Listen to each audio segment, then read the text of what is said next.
और अब खबर यूपी के कुशीनगर से है, जहां बीजेपी के एक समर्थक एक मुस्लिम शख्स बाबर की हत्या का मामला तूल पकड़ता जा रहा है। यूपी के मुख्यमंत्री योगी आदित्यनाथ ने हत्या के मामले में पुलिस को डायरेक्ट ऑर्डर दिया है। सीएम योगी के ऑफिस की तरफ से पुलिस और प्रशासन को जांच और कड़ी कार्रवाई का आदेश दिया गया है। सीएम ने बाबर के परिवार के प्रति संवेदना जाहिर की है। आपको बता दें कि कुशीनगर में बीजेपी के समर्थक बाबर ने बीजेपी की जीत के बाद मिठाइयां बांटी थी। ये बात उसके मोहल्ले के कुछ लोगों को पसंद नहीं आई और उन्होंने बाबर की हत्या कर दी। तो बाबर, जिसने बीजेपी की जीत के बाद मोहल्ले में मिठाइयां बांटी थी, कुछ लोगों को यह बात पसंद नहीं आई और उसकी पीट करके उसे जख्मी कर दिया गया था, जिसके बाद अस्पताल में उसकी जान चली गई। अब इस मामले में सीएम योगी ने कड़ी कार्रवाई का निर्देश दिया है और बाबर के परिवार के प्रति संवेदना जाहिर की है। ये सीएम के ऑफिस से ये ट्वीट इस वक्त आपके स्क्रीन पर है। सीएम योगी ने कुशीनगर में बीजेपी समर्थक बाबर की हत्या के बाद एक्शन में वो दिख रहे हैं। कुशीनगर पुलिस ने अब तक हत्या के 2 आरोपियों को गिरफ्तार भी कर लिया है। दिनांक 21/3/2022 को थाना रामकोला के अंतर्गत अभियोग संख्या 63/22 में एक अभियोग पंजीकृत किया गया था, जिसमें पीड़ित बाबर अली को गंभीर चोटें आई थी, जिसको लखनऊ रेफर किया गया था। दौरान इलाज उस व्यक्ति की मृत्यु 25/3/2022 को हो गई, जिस संदर्भ में अभियुक्त गण आरिफ व ताहिद को गिरफ्तार कर जेल भेजा जा चुका है। अन्य अभियुक्त गणों की गिरफ्तारी के पूरे प्रयास किए जा रहे हैं। दोनों ही वादी और प्रतिवादी, दोनों ही पक्ष जो है एक ही समुदाय का है। हमारे संवाददाता राजीव सिंह इस पर और ज्यादा अपडेट के साथ हमारे साथ जुड़ चुके हैं। राजीव, अभी हम सुन रहे थे पुलिस की तरफ से बयान कि 2 अभियुक्त अब तक गिरफ्तार हुए हैं। बाकी लोगों की गिरफ्तारी के बारे में पुलिस की तरफ से क्या बताया गया?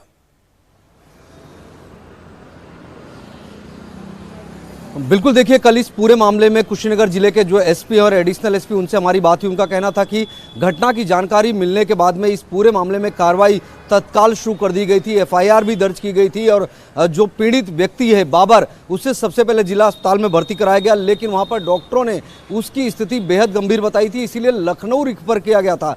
लखनऊ में लेकिन इलाज के दौरान 27 मार्च को उसकी मौत हो गई, जिसके बाद में पुलिस ने जो एफआईआर दर्ज की गई थी उसमें हत्या के आरोपों के तहत धाराएं भी जोड़ दी है। लेकिन अभी भी इस पूरे मामले में आपको बता दें कि कुछ और आरोपी हैं जिन्हें पुलिस इस वक्त अभी तक जो है गिरफ्तार नहीं कर पाई है। लेकिन जिस तरह से पूरा मामला सामने आया वो बेहद चौंकाने वाला है, क्योंकि बाबर की सिर्फ पिटाई नहीं की गई, बल्कि पीटने के बाद में उसे मकान के छत पर ले जाया गया घसीटकर, और वहां से छत से उसे नीचे फेंक दिया गया, जिसकी वजह से उसके शरीर में मल्टीपल फ्रैक्चर भी हुए थे और यही वजह है कि उसकी इलाज के दौरान मौत हुई है।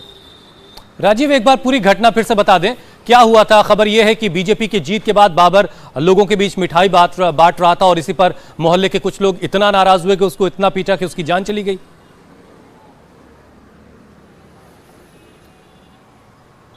बिल्कुल, देखिए, पूरी घटना जो है वो 10 मार्च से शुरू होती है, जब चुनाव के बाद मतगणना हो रही थी और काउंटिंग के बाद में जब बीजेपी की प्रचंड जीत हुई, तो उसके बाद में बाबर जो है अपने गांव में, जो कि रणकोला क्षेत्र में आता है, कटघरई गांव आता है कुशीनगर जिले में, उस कटघरई गांव में जो है तमाम। राजीव, मैं आपको रोक रहा हूं, आपके पास मैं दोबारा लौट के आऊंगा। इस वक्त बीजेपी विधायक पीएन पाठक हमारे साथ जुड़ चुके हैं, जो बाबर के जनाजे में भी शामिल हुए थे। पाठक जी, आपके पास क्या जानकारी है, कैसे ये घटना हुई, कुछ हमारे दर्शकों को बताइए। 30 तारीख को बाबर हमारे कार्यकर्ता हैं जी, वो योगी जी की सरकार बनने के बाद उन्होंने अपना हर्षोल्लास में मिठाई बांट रहे थे, तो अगल बगल जो माइनॉरिटी कौम है, गांव के लोग, उनको अच्छा नहीं लग रहा था। अब उन लोगों ने ऐसा किया कि घर में घुस करके उसको मारना, पीटना, फोड़ना, छत पर से मार के उसको गिरा दिए नीचे। 30 तारीख को उसको एडमिट कराया गया गोरखपुर में। गोरखपुर में स्थिति नहीं सुधरी तो फिर हमने करवाया लखनऊ में, और 25 तारीख को वहां मृत्यु हो गई उनकी। ये वहां पे थोड़ी प्रशासन की लापरवाही की वजह से हुआ है। दूसरी बात है कि जिस तरह की सोच के लोग हैं उनके ऊपर अंकुश लगना चाहिए, और लगेगा भी। योगी सरकार इसी के लिए बनी है, तो इसका मैं घोर भर्त्सना करता हूं, और जो भी इसमें संलिप्त लोग हैं वो बचेंगे नहीं। पीएन पाठक जी, हम तस्वीरें भी इस वक्त दिखा रहे हैं जब आप जनाजे में बाबर के शामिल हुए थे, आप कंधा देते हुए इन तस्वीरों में दिख रहे हैं। गांव के कुछ लोगों से और आपकी बातचीत हुई, गांव के लोग क्या बातें कर रहे थे? आखिर इतनी ज्यादा बात कैसे बढ़ गई? नाराजगी तक तो ठीक हो सकती थी, लेकिन उसको इतना पीटा गया कि उसको अस्पताल जाना पड़ा और फिर उसकी जान चली गई।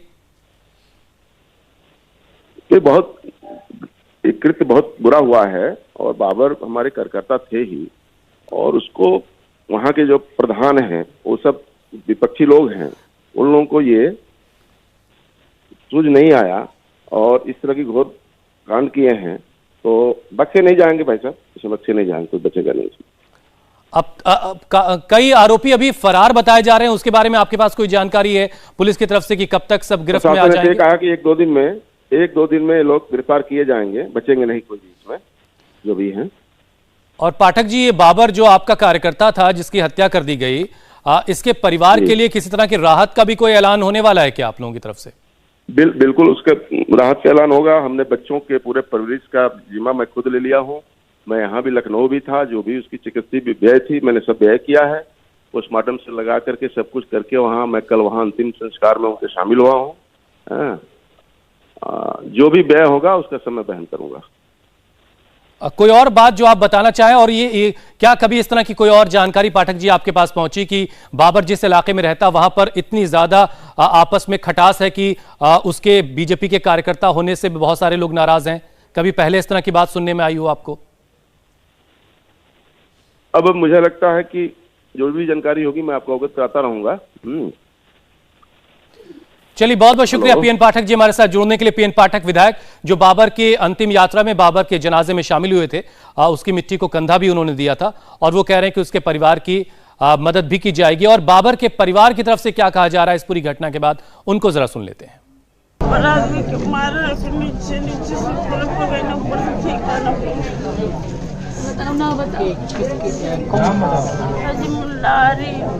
जलेखा, सलमा,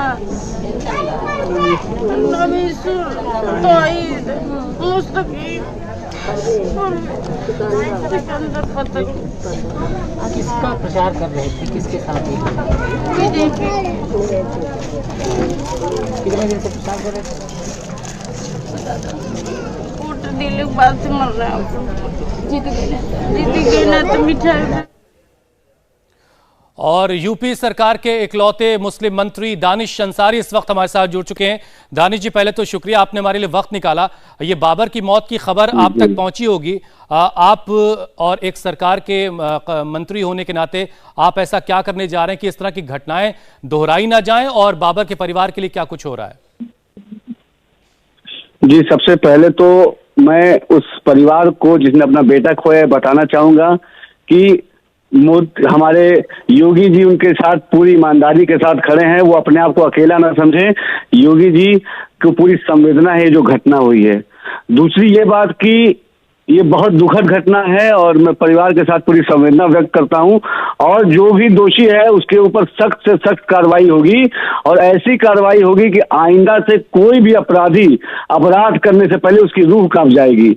इतनी इस तरह की जो घटनाएं हैं वो कतई बर्दाश्त नहीं की जाएंगी। योगी जी की सरकार है जहां जीरो टॉलरेंस पे काम होता है, और अपराधियों को हम उत्तर प्रदेश से बाहर का रास्ता दिखा देंगे, और ऐसी कार्रवाई होने जा रही है जिससे एक मिसाल साबित होगी और अपराधियों को ये मालूम चल जाएगा कि योगी जी का उत्तर प्रदेश है, यहाँ केवल शांति और अमन चलेगा, अपराध नहीं चलेगा। दानिश जी, हम अभी बाबर के परिवार को भी सुन रहे थे, रोता भी लगता है ये परिवार। क्या इस परिवार की मदद के लिए भी सरकार कुछ करने जा रही है? निश्चित तौर पे जो भी उचित होगा सर, योगी जी वो तमाम काम करेंगे, और मैं उस परिवार के साथ परिवार को आपके चैनल के माध्यम से भरोसा दिलाना चाहता हूं कि योगी जी भी उस परिवार के बेटे हैं, और उस परिवार ने एक बेटा खोया है, लेकिन एक दूसरा बेटा योगी जी के उनके रूप में है, और वो बेटा योगी जी उनको पूरा न्याय दिलाएंगे। इंडिया टीवी हर वक्त हर जगह डाउनलोड करने के लिए सर्च करें India TV news Google play store या ऐप स्टोर पर।